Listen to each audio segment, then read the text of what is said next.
Well, welcome to the third module in our pulmonary equations in a nutshell series. And this third module is the ideal alveolar air equation, sometimes referred to as the ideal alveolar gas equation in a nutshell.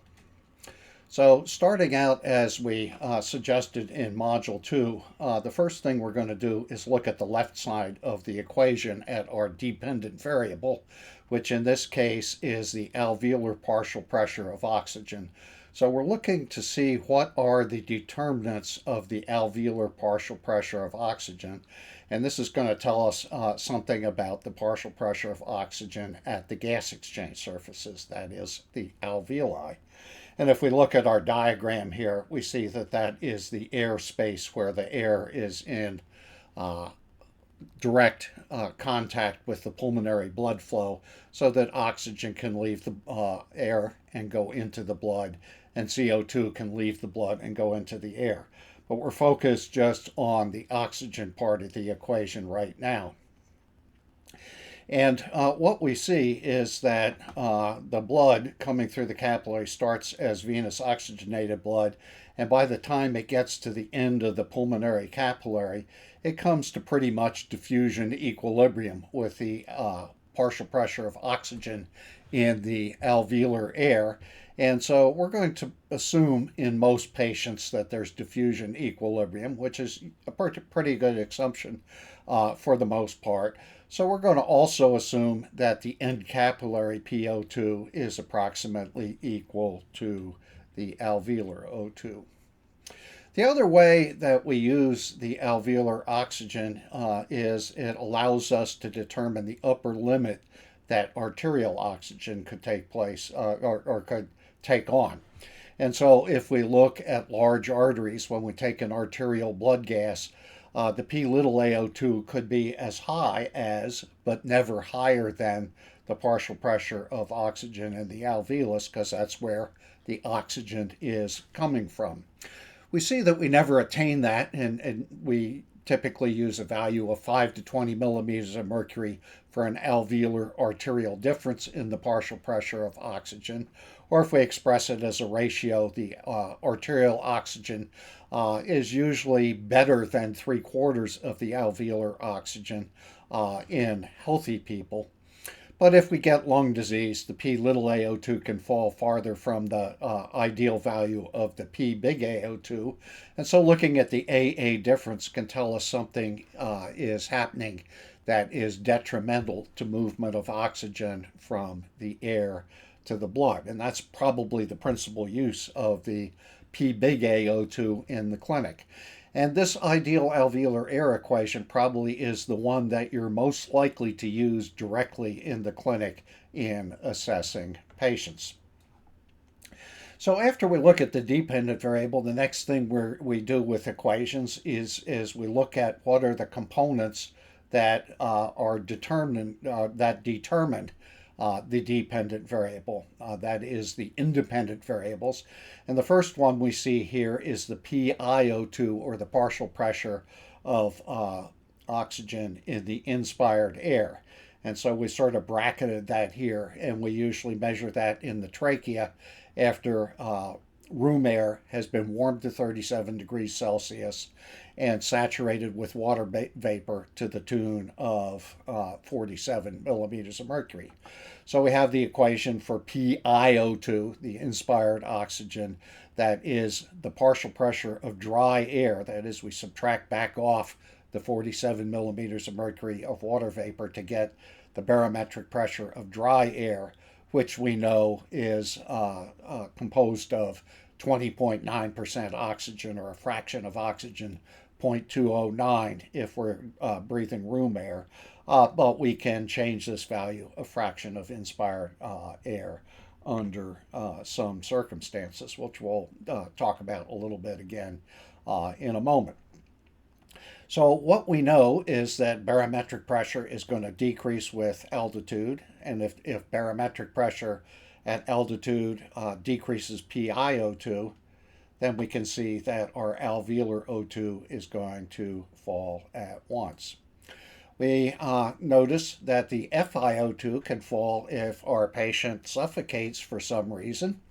And so it falls below 0.209, and that's going to decrease PiO2 and as a consequence decrease the alveolar partial pressure of oxygen. And then finally, as clinicians, we often supplement oxygen, so we increase FiO2, which should increase PiO2, which should actually go to improve the alveolar oxygen. And indeed, this is a common manipulation in the clinic. The second component that goes into making up alveolar partial pressure of oxygen is this PaCO2 over R term. And what that does is it expresses how much of the inspired oxygen disappears into blood and is replaced with carbon dioxide. And so what we're doing is looking here, oxygen has moved out of the air into the blood, and CO2 has moved from the blood into the air. But they don't exchange at a 1-to-1 ratio. That is, less CO2 enters the air than oxygen that leaves. And so if we're going to use CO2 to figure out how much oxygen left, we have to divide by this respiratory exchange ratio, which says that about 80% as much CO2 comes back into the air as oxygen that left. So altogether, this expresses the oxygen that left by looking at the amount of CO2 that came back in and knowing that the exchange ratio was about 80% for that. And so the term as a whole here is the fresh air in inspired air minus the oxygen that was taken out and put into blood as expressed by this ratio. It behooves us then to look at the clinical form of this as it's sometimes expressed. So when you calculate it in the clinic, you might see just using 150 here minus 1.25 times a patient's PaCO2. What's going on here? Well, the 150 is equal to barometric pressure minus 47 at sea level, which turns out to be 760 minus 47 is 713, times 0.209, the fraction of oxygen in inspired air, and that comes out to be approximately 150. And then the 1.25 comes from the fact that the respiratory exchange ratio of 0.8 is in the denominator here. And if you take 1 over 0.8, you get 1.25, and it's easier to multiply than divide. And so sometimes you'll use the ideal alveolar air equation in this form. But the assumption then is that you're at sea level with a 760 millimeter barometric pressure. And of course, the assumption we almost always make anyway is that the respiratory exchange ratio is 0.8. Another thing that we should look at when we look at this ratio is that we've already discussed what a patient's arterial CO2 tells us in the last module. So you'll remember from Module 2 that an increase in PaCO2 is called hypoventilation, and a decrease in PaCO2 is called hyperventilation. So what are the consequences of hypoventilation specifically, or hyperventilation in the converse on the alveolar O2? And so imagine that we get hypoventilation that increases the partial pressure of oxygen in blood. Now we're subtracting a bigger term from our PiO2, and we're seeing a decrease in the alveolar oxygen. So what we're seeing is hypoventilation not only increases CO2, but it decreases alveolar oxygen, and as a consequence will end up reducing arterial oxygen downstream as well. So I've mentioned in other contexts sometimes what are the causes of arterial hypoxemia, and I sometimes say only two things can cause a lower PaO2, which is how we define hypoxemia. One of those is a decrease in the target, P big AO2, which we're using this equation to look at, and the other is an increase in the AA difference, which is due to something that goes wrong with the membranes. So let's look at this first one first. And we just covered this, but just to drive home that it has a downstream effect on arterial PO2s in patients, if you go to altitude or you suffocate, you decrease PiO2. As a consequence, you decrease P big AO2, and as a consequence, you decrease P little AO2. And the second one was if you hypoventilate, you increase PaCO2, which subtracts a bigger number off of PiO2 and decreases PaO2 and results in hypoxemia. So generally, when you see patients, you know what kind of altitude you're at, and you know you don't see very many patients that have literally suffocated. So PiO2 is rarely an issue in the clinic, or at least you know it because of your clinical location. But hypoventilation is one that is a variable thing that can happen in patients secondary to things like head injury, drug overdose, and so forth, that may decrease P big AO2 and therefore decrease P little AO2.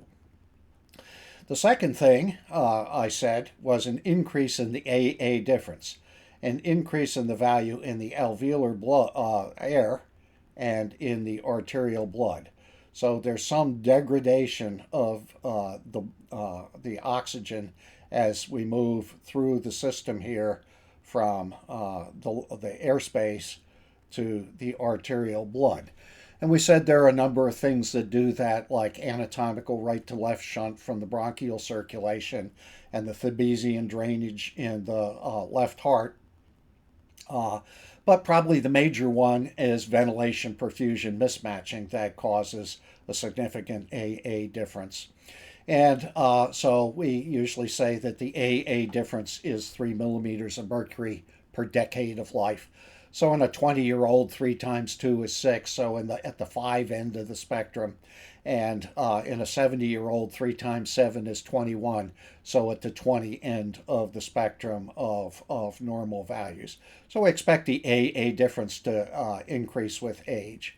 And clinically, sometimes instead of looking at the AA difference as a subtraction, we look instead at the AA ratio with the arterial value on top and the alveolar value on the bottom. But notice, to do either of these things to assess how well did gas exchange occur across the membrane, we need a value of P big AO2. And again, it's this ideal alveolar air equation that comes to our rescue for calculating this part of it. And then this part of it comes simply from taking a blood gas in our patient.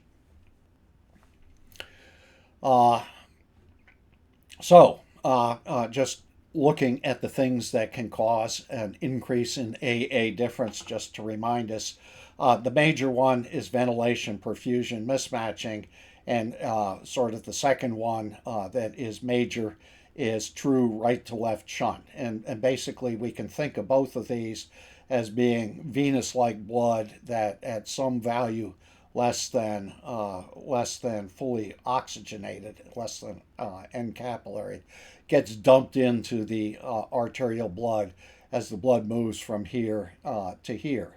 And the difference is that if it's ventilation perfusion mismatching, it gets partially exposed to alveolar air, and so isn't in any given gas exchange unit quite as bad as true right to left shunt, which is more like it's drawn here where the blood completely bypasses this.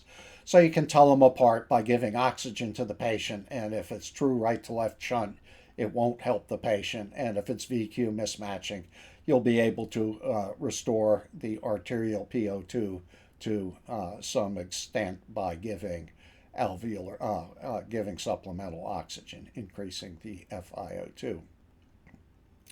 The third one that usually gets mentioned for A differences is diffusion abnormality. And I said typically we assume that P big AO2 and PC prime O2, the partial pressure at the end of the capillary, are equal to each other.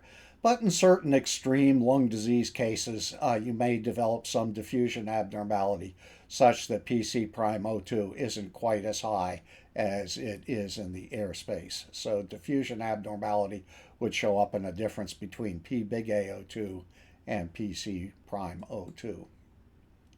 Final reminder about this is when you're using this in a clinical situation, please remember to use the AA ratio if you give your patient supplemental oxygen, because the normal value for the AA difference no longer applies when a patient is given supplemental oxygen. So the AA difference will rise whenever you give supplemental oxygen, but that rise doesn't mean that you're making your patient worse. The AA ratio is fairly robust to changes in supplemental oxygen and is a better indicator of VQ mismatching, right to left shunt, and possibly diffusion abnormality in patients.